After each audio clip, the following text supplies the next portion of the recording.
This is going to be your one and only spoiler warning. If you want to experience this game on your own, which I highly recommend, click off the video.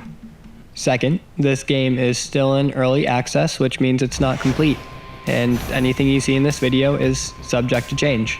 Lastly, this game is incredible. Again, it's not even complete yet, but oh my god. It's the perfect sequel to Hades. They did so well, and again, it's not even complete. It's beautiful. I'm so happy. So I'll go over the story a little bit, but before I do want to put out the rules of the challenge. And that's basically that we can only use our pet cat. Now, there are some new features that were not in Hades. And, well, one of those is that you can get an animal companion. As of right now, there are only 2 animal companions that you can get. One of them is a cat, and the other is a frog. Now, I'm pretty sure the frog would be quite literally impossible to do this challenge with, so that's why I chose the cat. And the cat does 3 different things for us. The first thing is that this cat will give us an extra life. The extra life is only like plus 25 health, so it's not really too crazy, but I'll take it. The next thing is that she fishes for us, which is nice. It doesn't do anything gameplay-wise, really. Just gives us some currency. Still nice, though. And the final thing, the most important thing, of course, is that she will attack enemies who are nearby. The caveat to this is we have to manually activate her attack every about 10 seconds. So the gameplay loop kind of goes like this. The cat will pick a random spot on the map to lay down and chill. And then once a little ring around her is ready, we can sprint right next to her, and that will cause her to attack the nearest enemy 4 times.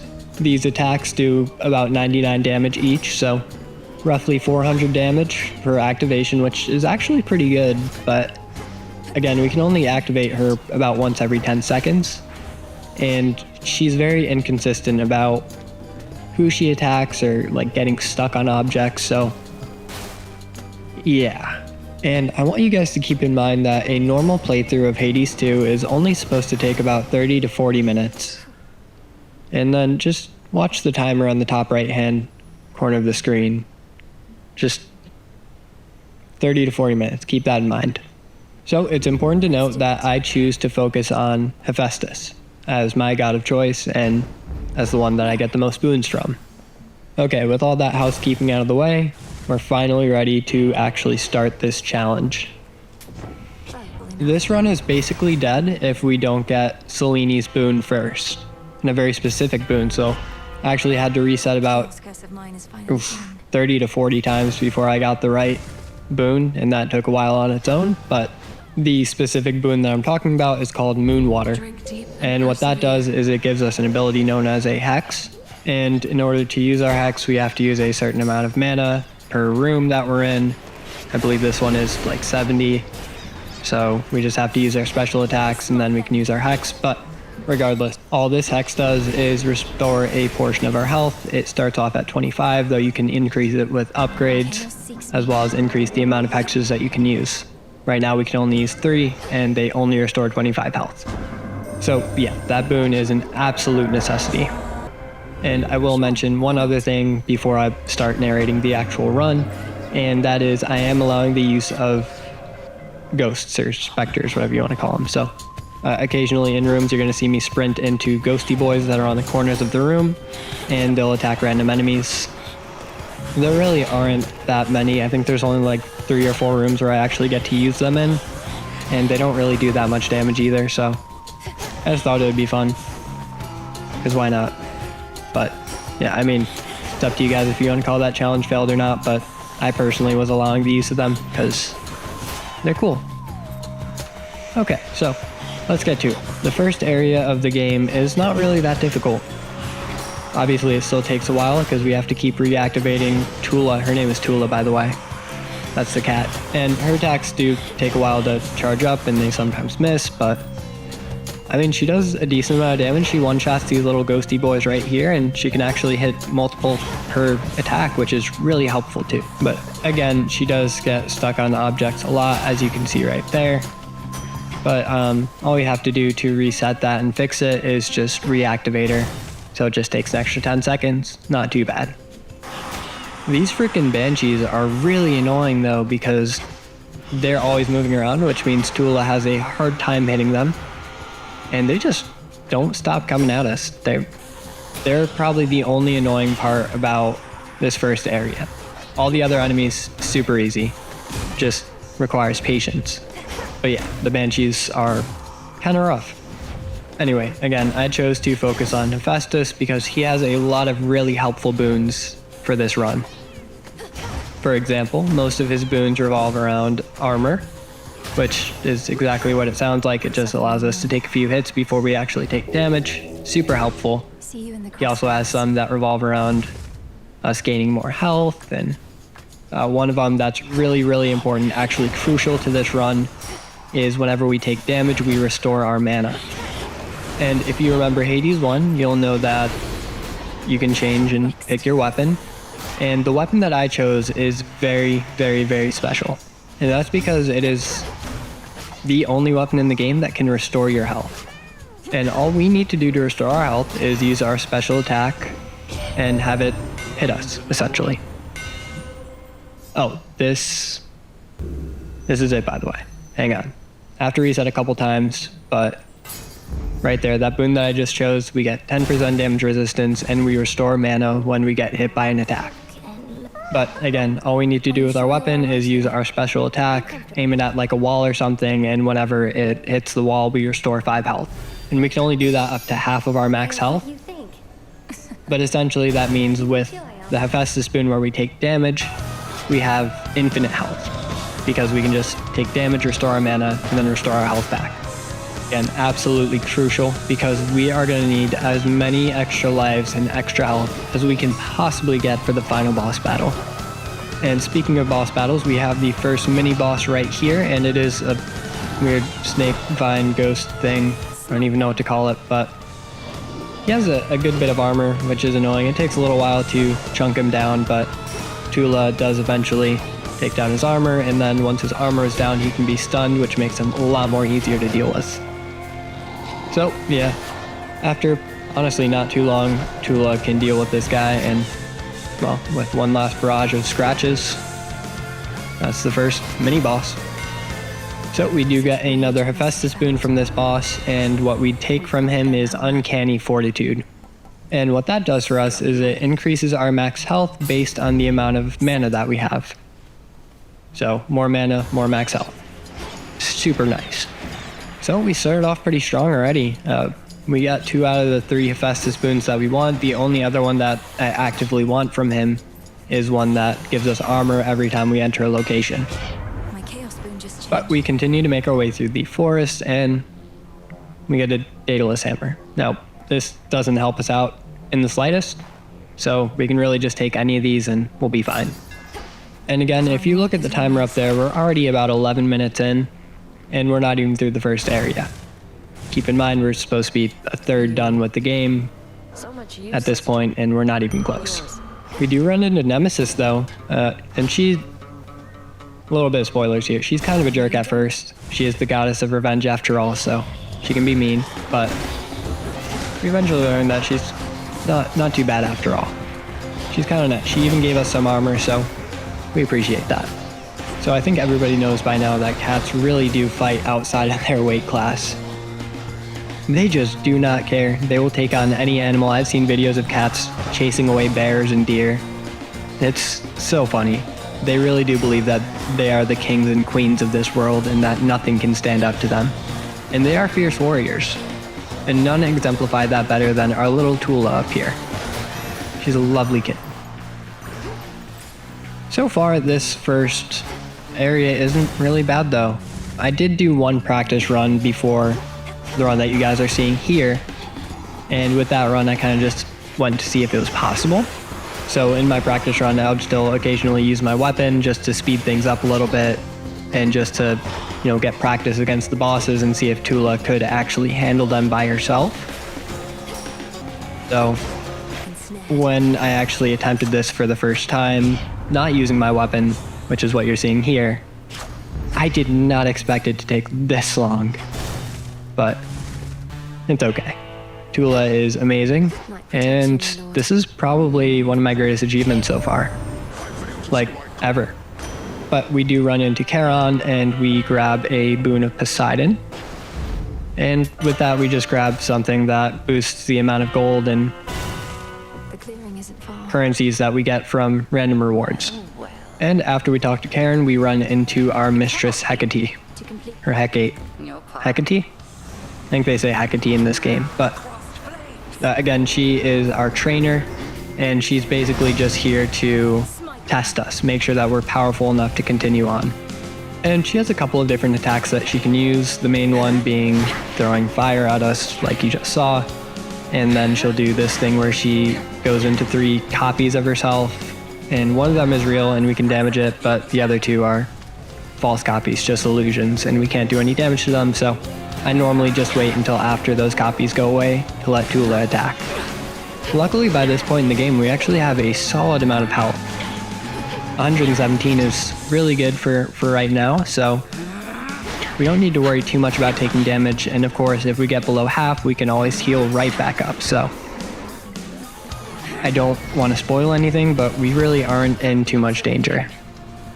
She does enter her second phase, and with this all she does is summon a couple of spirits to aid her, and she has an immunity shield on, so this is actually the most difficult part of the battle. And the difficulty with this comes with getting Toula to attack the right person. Because even though the headmistress has an immunity shield up, Toula will still go after her. And this little problem is going to be a common theme for 90% of the run.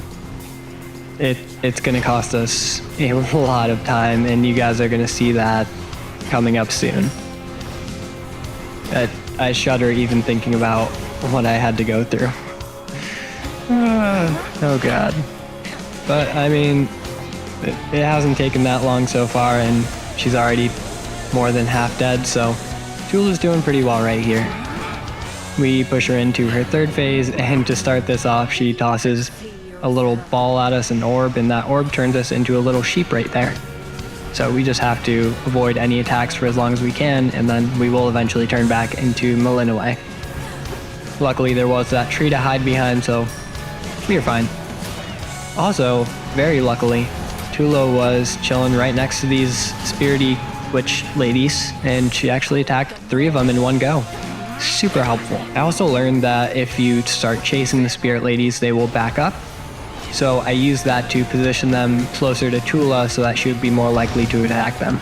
But we did take out all the witches, and then Hecate no longer has her immunity shield, and we can finish up this fight at our leisure. But yeah, she keeps using her duplicate attack and throwing flames at us, but it's really not too bad. Toula does have a pretty good distance at which she'll attack, and one final claw takes her out. This entire fight only took us 8 minutes and 35 seconds. Not bad. But this fight using normal weapons probably should only take us about 2 minutes, so roughly 4 times the amount of time. But again, really not too bad in the long term. 8 minutes is nothing. So we run into another Chaos Gate, and for this one we choose the boon that gives us more health. We again need as much health as we can possibly get, so an extra 52 health? Hell yeah, I will take that. So we are in Oceanus now, and there are a bunch of new enemies that Toula has to learn how to attack, and some of these enemies can go inside of their little shells and not take any damage. Toula, of course, can't differentiate from when they are in or out of their shells, so most of the time her attacks are just not going to do any damage to them. So this is starting to take a little bit longer, and I know it may seem obvious, but every single new location gets so much worse than the previous one. It's like one of those graphs that starts off with a slow curve and then it just spikes up, you know? It's exponentially more difficult in every single location from here on out. But Toula does eventually finish off this last Krabby Boy, and we get to move on to the second or third room. Regardless, we do choose this one, and this is, anytime you see that hand symbol, that's an ally essentially, and they're going to give us something. So in this room we run into Narcissus, and whether or not you know Greek mythology, you'll know the word narcissist, which of course comes from this guy, Narcissus. Now, you will see he's just like a cloaked figure. That's because they haven't drawn his character yet. So that's not actually what he looks like. That's not how he's described in the myths. They just haven't added it to the game yet. But Narcissus was essentially very narcissistic, and the gods cursed him to look into the pool of water that held his reflection for all of existence, so that he could look at the thing that he loved the most. But he ended up giving us plus 25 max health, so I will certainly take that. And in the next room, we run into another Greek myth, and that is Artemis.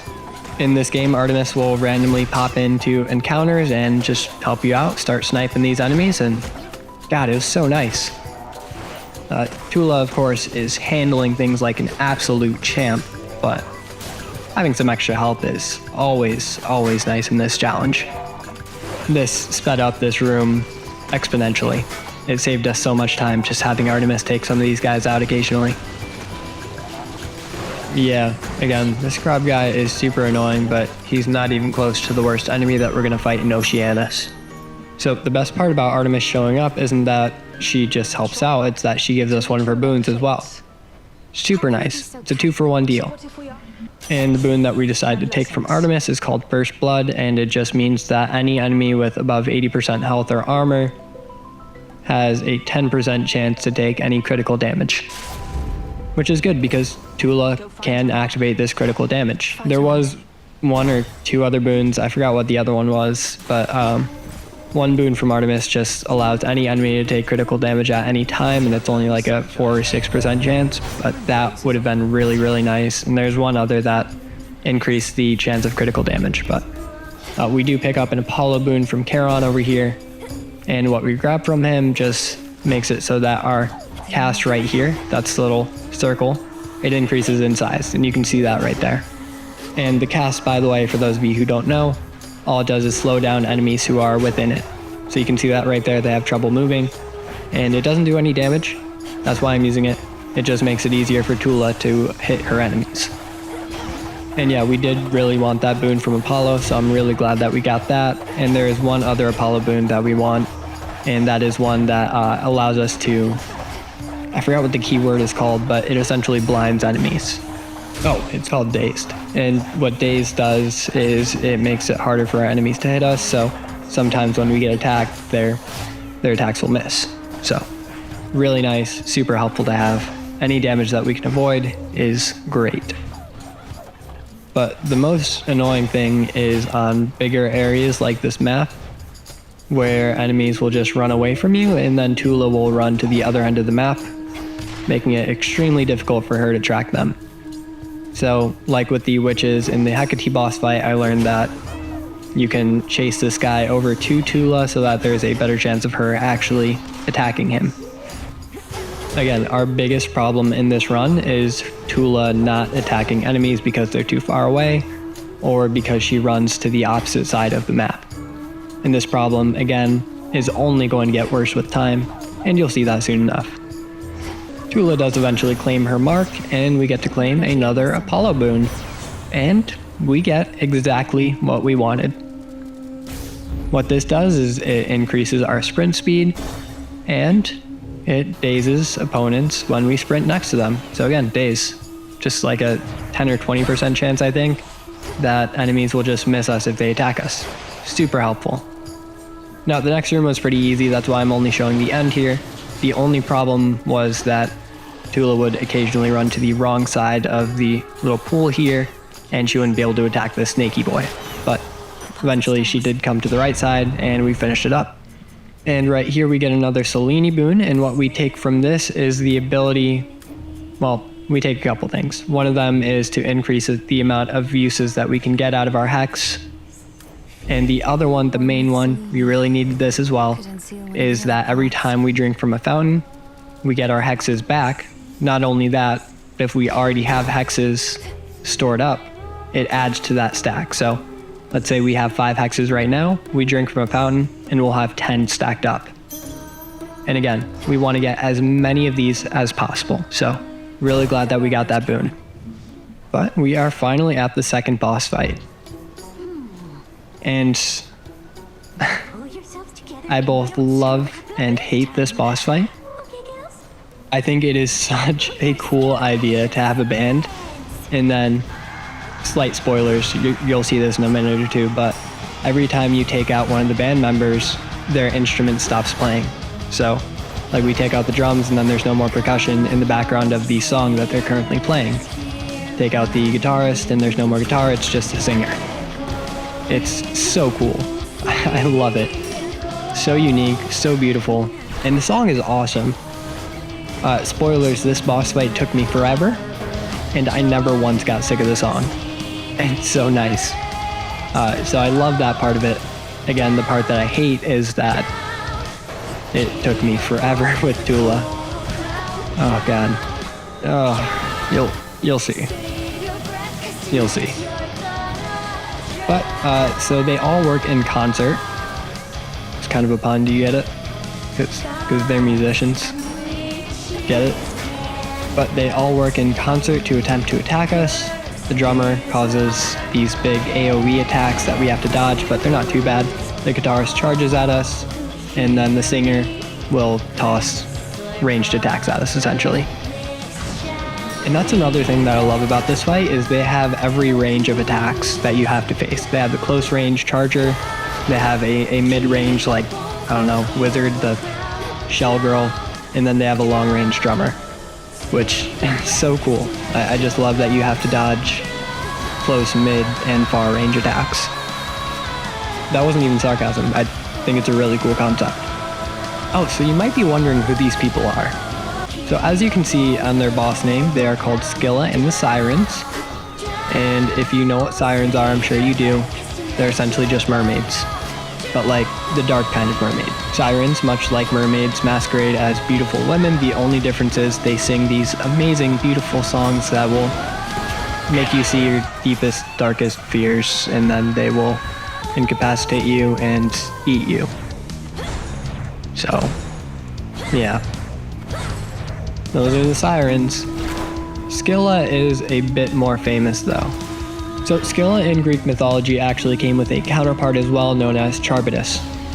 No idea if I'm saying that right, so if I'm not saying Charybdis correctly, please correct me in the comments, just so I know for future reference. You can kind of think of Charybdis as the Kraken. What it would do is it would create a little vortex of water, actually a massive vortex of water, in the middle of the ocean, and that would suck in any ships that got too close, of course, and then it would eat these ships and any unfortunate souls residing on those ships with its massive gaping maw. Scylla would sit opposite of Charybdis on a cliffside, and what Scylla would do is pluck any unfortunate sailor off of their ships with her massive tentacle-like appendages, and then, of course, eat them. So, they were a good team. They took out a lot of people. I believe Odysseus even encountered them. So, pretty famous. We did manage to take out Scylla and the guitarist, though. That was only their first phase, of course, and this is the really difficult and annoying part I was telling you about. Keep an eye on the timer. Essentially, Toula was having an exceptionally difficult time targeting the drummer. For whatever reason, she just kept running to the exact opposite end of the map, and it took forever to actually get to attack this drummer even once. As you guys can see with the timer, it just took 8 minutes to get one attack off on her, and then another 6 minutes with no attacks whatsoever. So yeah, this part of the fight took me about 30 minutes total. But for now, I will let you guys watch me suffer, and I will let you listen to this awesome song in the background. Hopefully this doesn't get copyrighted, but we'll see. I'll deal with that later. Enjoy.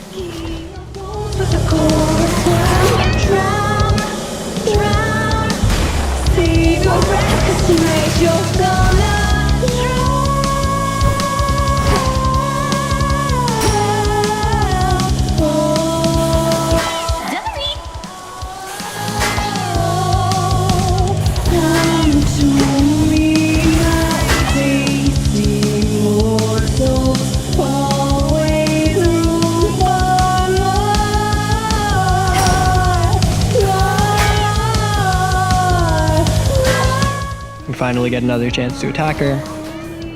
Finally pushing her into phase 2.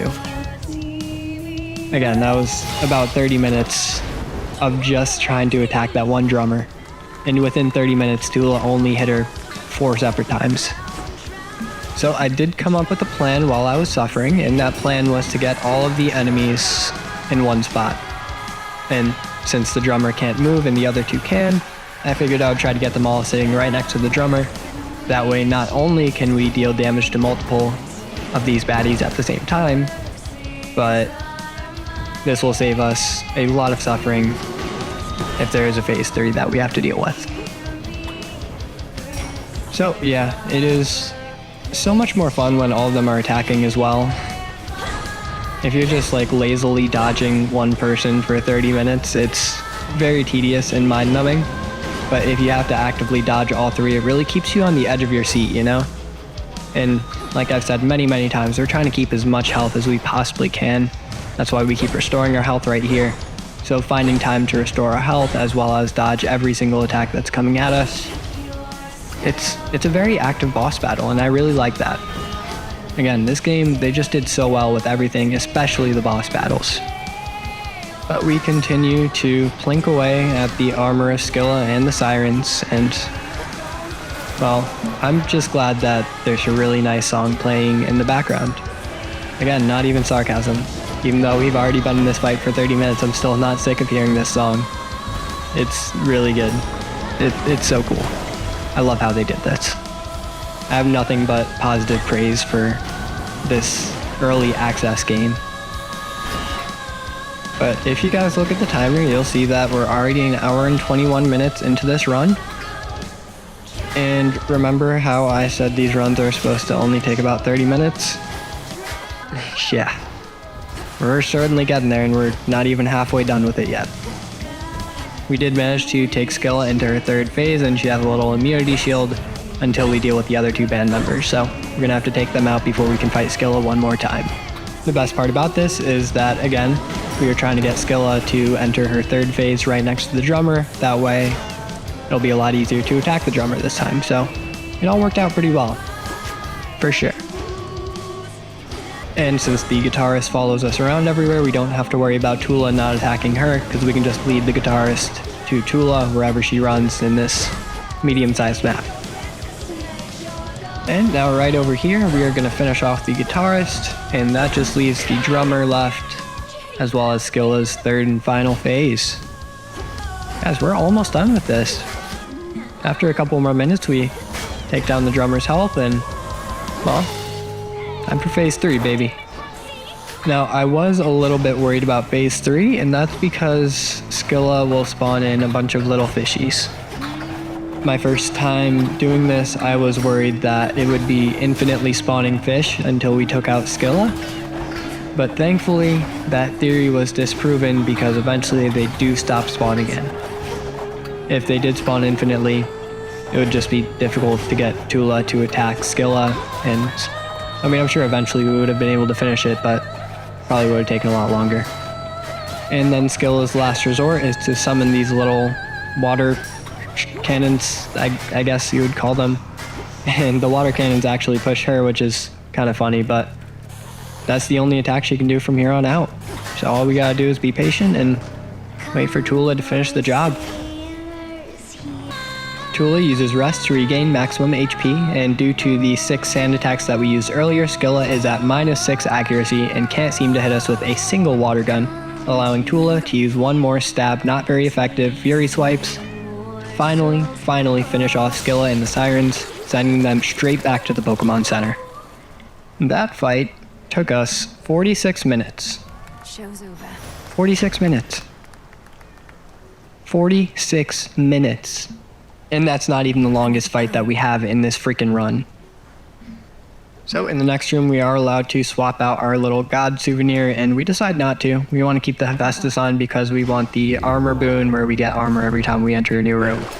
We also stop at Charon's little shop here, don't find anything. But most importantly, since we drink at a fountain, we get 5 extra uses of our Hex.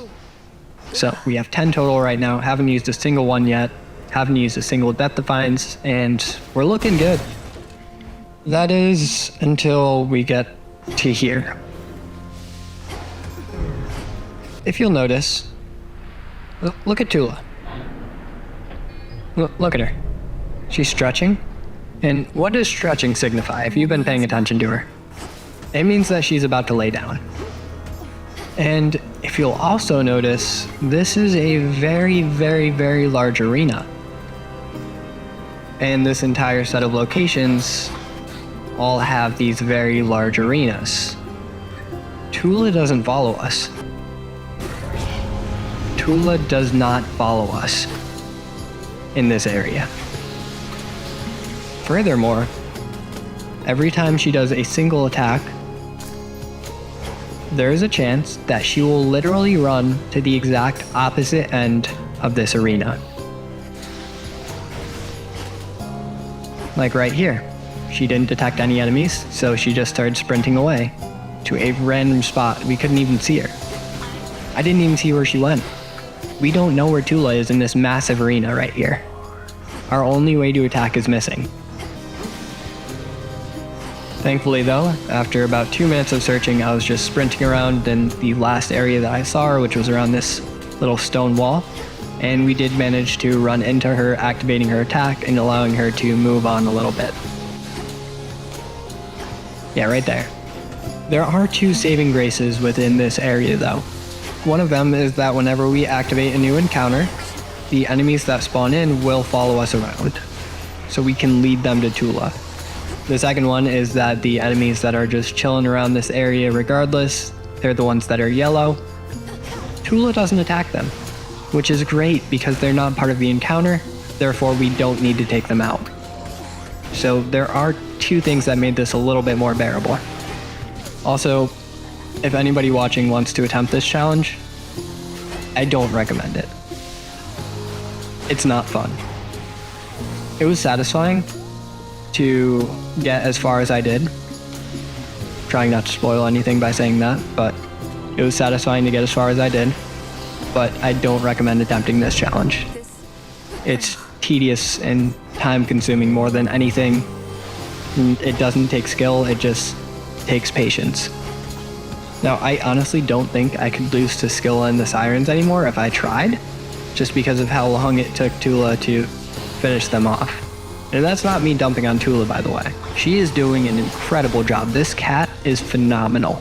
I don't know any other cat that could take on the greatest monsters of Greek mythology and survive, much less actually finish them off. So, I'm really proud of Toula. I know I'm getting a little bit annoyed with her because she keeps running away, but this cat is seriously something special. So proud of her. So is Daisy, I guess.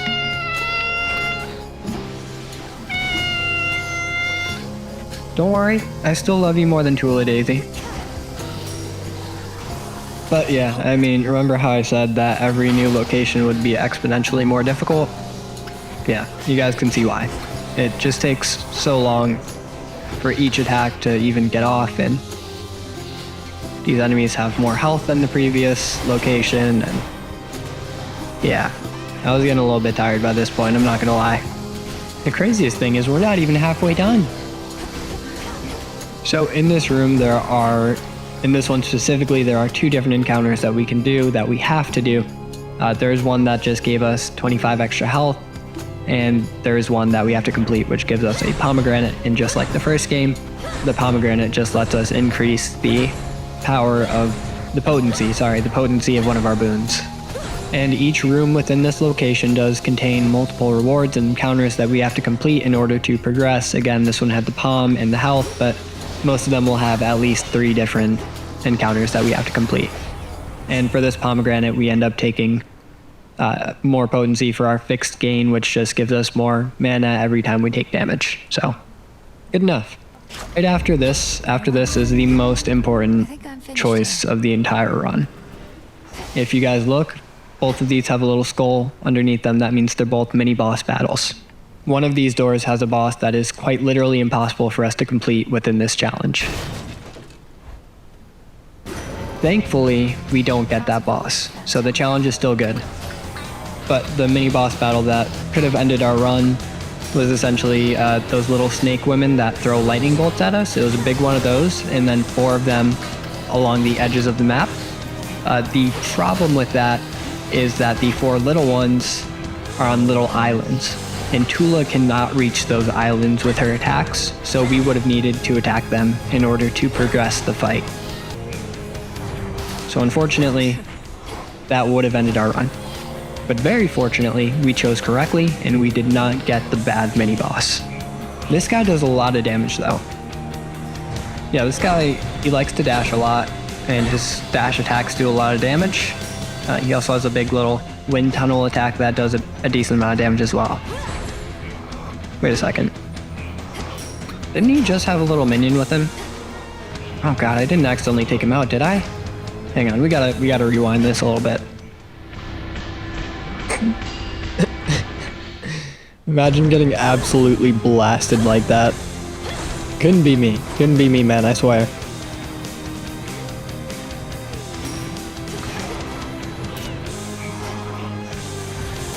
This guy does have a lot of health though, which is really annoying, but other than that, like, his attacks are really easy to dodge, and we can obviously heal up whenever we get hit, and Toula eventually manages to finish off the Spectre dude right here. Easy enough. And we get a Poseidon boon from it, which is really nice, because there's one that we really want from Poseidon, though we don't get anything that we need right here, and we can't change them, so we end up taking the one that makes our attack and special stronger during the start of an encounter, but obviously we can't use those. Next up, we have another choice of doors, one of them being an ally that will just give us some gear or something, and the other one being 2 more encounters that we would have to complete. So of course we take the easy route and skip the encounters in order to get another boon from Echo over here. And I forgot the whole Echo story, but I know that she is a water nymph that fell in love with Narcissus that we saw earlier in the game, and eventually she was cursed and could only echo what the last few words of the person speaking to her said, so that's where the word echo came from, yeah. And we do pick out a reward from her that gives us a copy of the previous boon that we got, and from this Poseidon boon, we just get some healing and some coins and currency. Not the worst thing we could have gotten, but not what we wanted either. And over here we get another choice, and the door that we choose contains 3 different encounters that we'll have to complete, and we choose the one with a Hephaestus boon, a Poseidon boon, and some extra money. And the Poseidon boon that we're looking for essentially makes it so that we always take less damage. Really cool. The Hephaestus one that we get, unfortunately, is not the one that gives us armor whenever we enter a location. We just end up grabbing the one that gives us a set amount of 50 armor, which is something, I guess. Not what we wanted, but it'll do. And I'm starting to speed through these and just cut to the ends of them because, well, you guys already know how difficult and tedious and slow this process is already without me having to tell you. So yeah, after we complete that encounter, we do get a Poseidon boon, and we get the one that we wanted, though it is a lower rarity than I would have preferred. Again, essentially all we need to do is lose a little bit of our mana, and we take 2 less damage from every single attack, which isn't much, but it adds up. Finally, we complete the last encounter in this room, and guys, just so you know, each room is taking like 20 minutes, which is ridiculous, but we run into Charon's shop, which is really nice, and we're finally at the boss of this area. We grab some extra health as well as a Hermes boon, and this one is great. It's essentially another version of Days from Apollo, where we get to dodge damage occasionally, and we literally just have a 10% chance to always dodge any damage. We don't even have to sprint near them like we have to do with Apollo. But with both of them combined, that's a 20% chance to dodge any incoming damage, so yeah, that's nice. 1/5 of the attacks will just not hit us. Good stuff. As you can see, the next big boss is Cerberus. Actually, I think I remember in like 8th grade, no, 9th grade, my Latin teacher made sure we knew that it was actually pronounced Cerberus in Latin. But we're still gonna say Cerberus. Cerberus just doesn't really roll off the tongue the same way as Cerberus. So, yeah, basically Cerberus over here has been corrupted by the influence of these... Daisy, what are you doing? Dark spirits or something? I don't know. But he's corrupted and we have to take him out. Now, as you can imagine, a big meaty boy like that has a buttload of health, so every attack that Daisy does against him barely does anything. It's not going too well. But just like many big meaty bosses in other video games, Cerberus is quite slow when he attacks, so we just gotta take our time and dodge his slow attacks. Not like that, but like that, yeah. And I mean, we're eventually bound to take him out eventually. Like eventually, he's eventually gonna be taken care of. Eventually. Theoretically. Oh, so I just looked up if Melinoe is actually a real character in Greek mythology. Turns out she is. Not only that, but she is actually the sister of Zagreus, just like in the games. And she is the daughter of Persephone. Melinoe, just like in this game, trained under Hecate to learn the magics of the world and became the goddess of spirits as well as nightmares, which is a really cool thing to be the god of. This isn't who you are. The interesting part about it is that her father isn't actually Hades.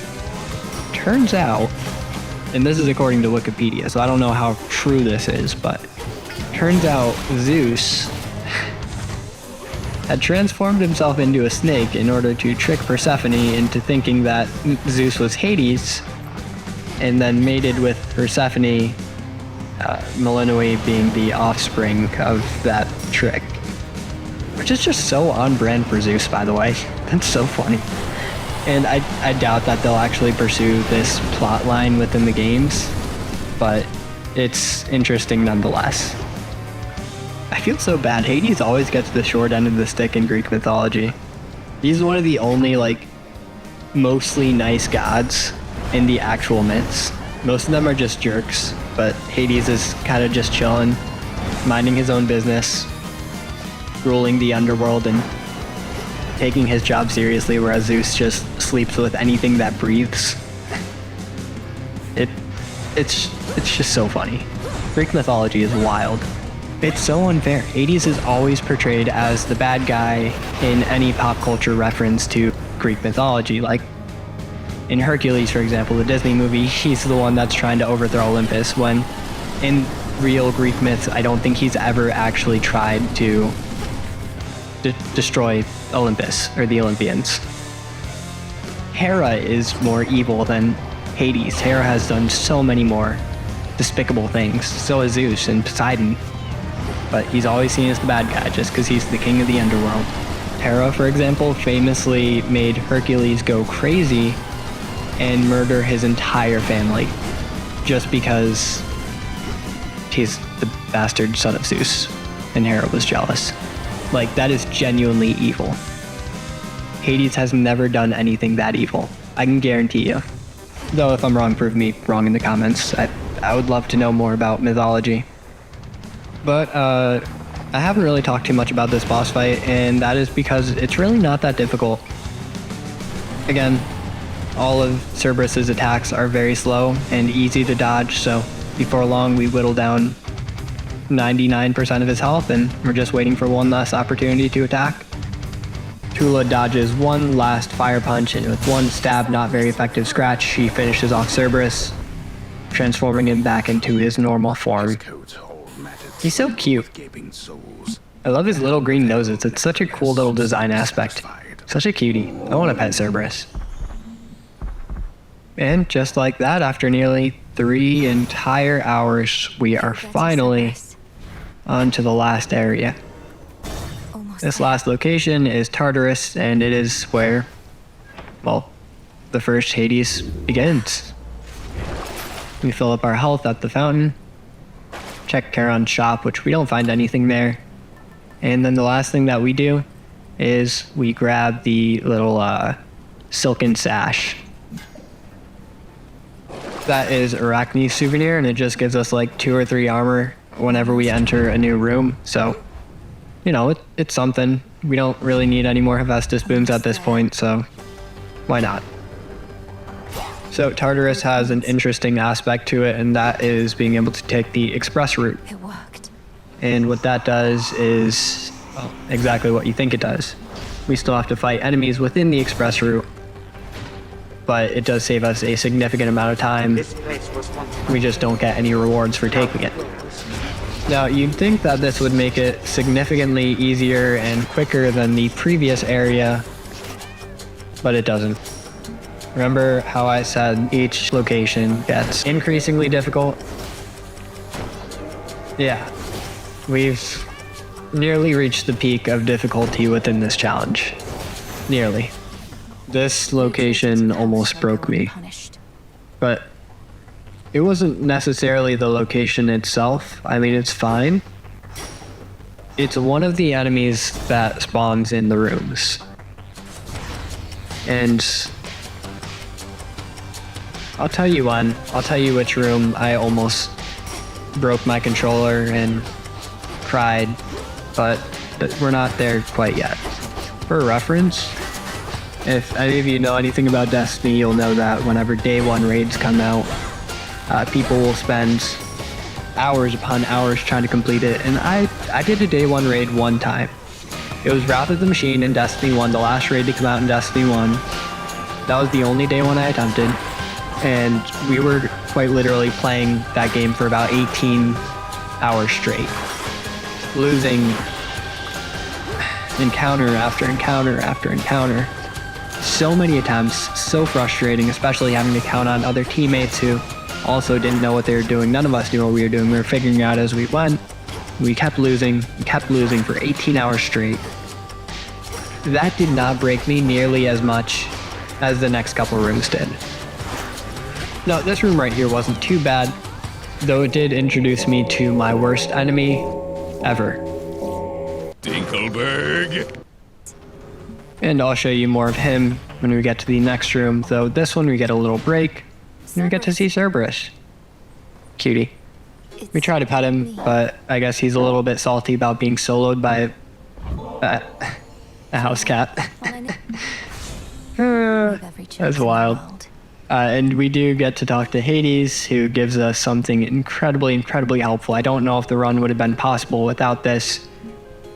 During our final fight with Kronos, he will summon 50% less reinforcements. That probably doesn't sound like such a big deal, but when Toula is the only thing that can attack, 50% less enemies to fight is the best possible thing that we could have gotten. The only other thing that would have helped is a boon from Hades that just instantly takes away 20% of Kronos' health. Would have saved us some time, sure, but wouldn't have helped out in the long run. This less reinforcements thing is the best possible thing we could have gotten. So it wasn't this room that nearly broke us, but it is coming up. And if you see that guy in the red cloak, that is, I don't know what his name is, but he is my worst enemy. I hate him so much. What he does is he summons a swarm of rats. That doesn't sound so good, right? The problem is, this swarm is infinite. As long as he is alive, he can keep summoning rats. And Toula will target these rats instead of the actual enemies. I felt so helpless when Toula wasn't attacking the right people. I can't tell her who to attack, of course. She just goes after the closest enemy. And 9 times out of 10, that enemy is a rat who will just spawn back in another couple seconds. Furthermore, these rats that are summoned are incredibly quick, which means that if I want to use my healing bubble on a wall, I have to make sure that none of the rats are close to me, else I risk damaging them and resetting the run. It is just the most frustrating thing, and I can't show you how difficult and annoying it is. because you can't understand unless you do it yourself. You're just gonna have to take my word for it that this was the worst experience of my entire life. Not actually, but it was pretty bad. It was close, it was up there. This room wasn't even the worst of it either. Like, you see all these ranged attacks just floating around, and we get smacked by a lot of them. There's another rat guy with armored rats this time. This wasn't even the worst part. This wasn't even the worst part. But yeah, I mean, each room is taking like 10 plus minutes. It's really, really annoying, really frustrating, very tedious. And what I liked about this challenge up to this point is that it was not RNG based. Unlike the Can I Beat Hades one as Percy Jackson challenge, where it was entirely dependent on getting lucky with boons, this one just took patience and practice. It was not based on RNG up until this point where we can't tell Toula who to attack. What's funny is this challenge only took us a day to complete, whereas the Percy Jackson challenge took like 2 or 3 weeks of trying it almost every day. That's the funny thing. But this challenge was significantly more difficult. This is the room that broke me, almost. 3 rat guys from the start. After having wasted so much time and so much mental energy on the past 2 rooms, walking into this and seeing 3 more rat guys at the start was so disheartening and sad. I was actually about to cheat and start whacking these jerks with my weapon. Like, I was ready to massacre everybody in this room. But I didn't. I didn't do it. We stayed true to the challenge, and I really wish I cheated. This was so frustrating, oh my god. I'm gonna do another playthrough pretty soon where I just make the strongest build I possibly can and absolutely annihilate every single rat person I see in Tartarus. I'm actually gonna do that as soon as I finish this video. I'm still furious over that part of the challenge, and that was days ago. But we do eventually get through this room, and I'm glad I didn't cheat, but I'm still mad. I'm gonna go back there and destroy them. Finally though, we do make it to Charon's final shop, which signifies the final boss fight. We grab 50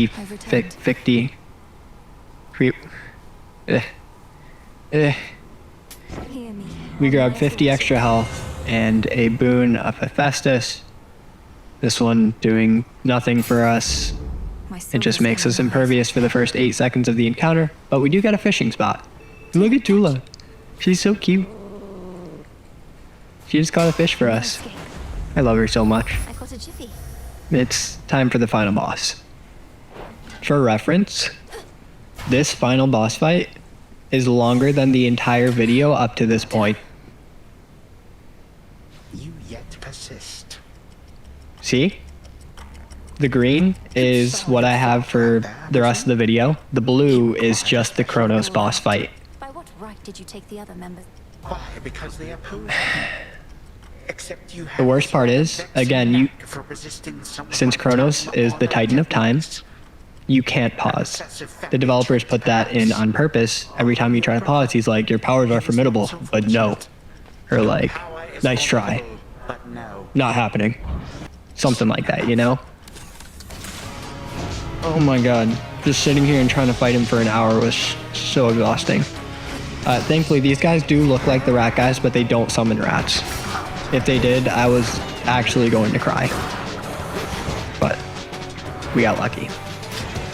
The great thing is, I have been saving up every ounce of extra health this entire time just for this fight. So we have 15 uses of our Hex that restores our health. We have 4 extra lives, 43 armor, and 211 health currently. And, well, that's a lot. That's a lot of extra health. Plus, If you remember, we can restore 5 HP per use of our special attack, up to 50% of our HP, which means I can get about 180 HP consistently. I can always have about 180 HP if I continuously heal. So, we're looking good. We have so much healing, all for this one spot. Kronos does summon these little rally banners, and these rally banners give anybody standing nearby a free hit that they can take as long as they're standing near it. So they're kind of difficult, though Kronos can damage them with his attacks, which is super helpful. Plus having Daisy attack, Toula attack enemies nearby the banners damages them as well, and without too much problems we take them out. But again, I'm trying to heal up as often as I can. I'm already down to 20 HP. All of his attacks do so much damage, but every single chance I get, I heal up by shooting a wall. We want to keep our health as close to 180 as we possibly can at all times. All of the healing that I saved up wasn't for phase 1. I don't need any of this healing for phase 1. I need all of it for phase 2. And we're already about 10 minutes into this fight, and we've barely taken out 1/10 of his health, if that. He is the chunkiest boss for sure. His attacks do the most damage, and he can summon these dumb little rally banners that give him an overshield, essentially. And he has 2 phases, so it's a tough one, not gonna lie. But if Toula has proven anything to us so far, it's that no Titan, no Witch, no Devil Dog, nothing can stand up to her ferocity. She is a cat, and cats will take on anybody who disrespects them, including gods. And when you're on a cat's bad side, well, you better watch out. Toula may be coming for you. But we're about 30 minutes in, and first phase is very nearly done, right? I mean, look at that, only like 1/6 of his health left after 30 minutes of phase 1. Doing great. I'll be honest though, I feel really confident in fighting Kronos now. I think I haven't done a playthrough since I finished this challenge, but I think when I do another one, like, I've learned his attacks really well. I think I could dodge them very easily at this point, so not too worried about it. But he also is just a really cool design. Scythes are by far my favorite weapon of all time, so it's really cool when a boss is using a scythe against you. His gold design is really sick. I love how all of his attacks are gold. The music in the background, amazing. Even after an hour of fighting him, I never got sick of the music. They just did an incredible job. The boss design is great. His lines are great. His voice acting is great. I think it's really funny that he kind of looks like a Swiss watchmaker. I guess that's how I would describe his appearance, which makes sense because he's the god of time, but there we go. Phase 1. See, he kind of looks like a Swiss watchmaker. Maybe it's just because he's blonde. I don't know.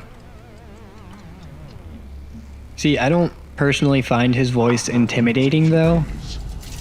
I think he's supposed to sound like nasally and annoying, but the way that he says things is absolutely intimidating. Like, you do not want this guy on your bad side, even if he sounds like a nasally little nerd. Oh, right there. That is why we needed to save all of our healing for phase 2. If you noticed, there are no walls for us to shoot our little bubble into. Therefore, no ways to easily heal. Our only way to heal is either use our hexes, our extra lives, or we can use our special. We just have to aim it basically towards the opposite side of the arena and run into it as it explodes, which is very difficult. Plus, it likes to lock on to enemies if you hold it, and I don't want to risk hitting Kronos, so we're going to try to use that as little as we possibly can. Like right here, look.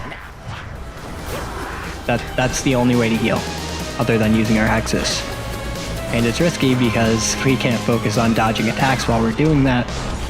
causing us to lose even more health. So yeah, that's why we needed all the healing.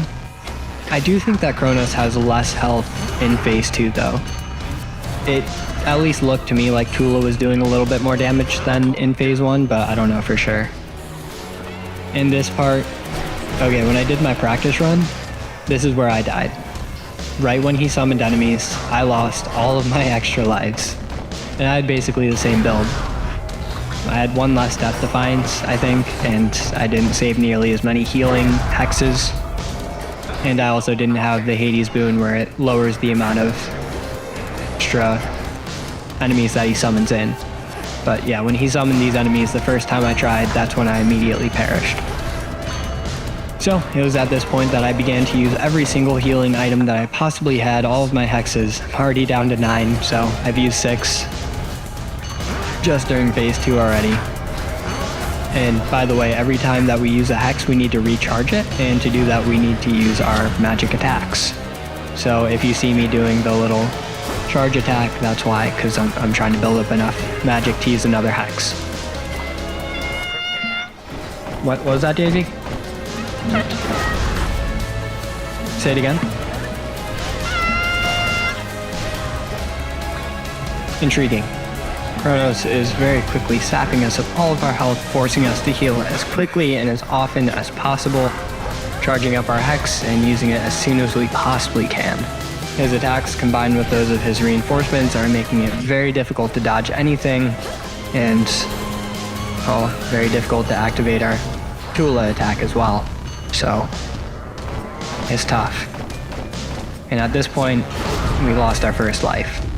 I thought that we were okay to dodge through that, but I guess we dodged a little bit too early and got hit by his massive attack that did 897 damage. That's crazy. And there we lost our second life because we ran right into one of his attacks. Only 2 lives left, so not looking great. I genuinely started to get worried at this point because, well, I have no more hexes for healing, quickly losing all of my lives, and he still has 25% of his health left, so yeah. This was tough. I tried to heal up with my bubble attack, but I just ended up taking more damage than I healed. Okay, I just looked at it in super slow motion. He did not take any damage from that bubble attack, which is good. I got really worried there because that would have been a real kick to the knackers to see him take damage from that, causing us to fail the attempt after having edited all of it. But we just lost our last Death Defiance. We have one more from Toula, but that only restores like 35 health, so really we only have about 150 health left. And I'm just going to let you guys enjoy this fight to its full extent without my constant chattering, and you guys can see how it ends. Wish me luck.